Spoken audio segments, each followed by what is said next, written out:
भारतीय संविधान के अनुच्छेद 19 में दी गई 6 तरह की स्वतंत्रताओं के नामों को याद करने का अद्भुत तरीका। भारतीय संविधान के अनुच्छेद 19 में दी गई 6 तरह की स्वतंत्रताएं इस प्रकार हैं। पहला, बोलने की आज़ादी। दूसरा, सभा करने की आज़ादी। तीसरा, संघ बनाने की आज़ादी। चौथा, पूरे देश में आने जाने की आज़ादी। पांचवा, पूरे देश में बसने तथा रहने की आज़ादी। छठा, कोई भी व्यापार एवं आजीविका अपनाने की आज़ादी। मूल संविधान में 7 तरह की स्वतंत्रताओं का उल्लेख था, परंतु अब सिर्फ 6 स्वतंत्रताएं हैं। संविधान के अनुच्छेद 19F में दिया गया संपत्ति का अधिकार 44वें संविधान संशोधन द्वारा 1978 में हटा दिया गया है।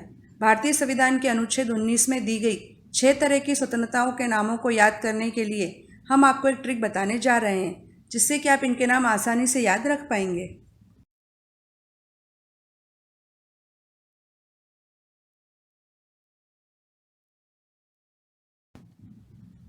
संविधान के अनुच्छेद 19 में दी गई 6 तरह की स्वतंत्रताओं को याद करने की ट्रिक है। मैं जापान सुभाष चंद्र बोस संघ आया गया था, परंतु बसने के लिए नहीं अपितु व्यापार के लिए गया था। ट्रिक है, मैं जापान सुभाष चंद्र बोस संघ आया गया था, परंतु बसने के लिए नहीं अपितु व्यापार के लिए गया था।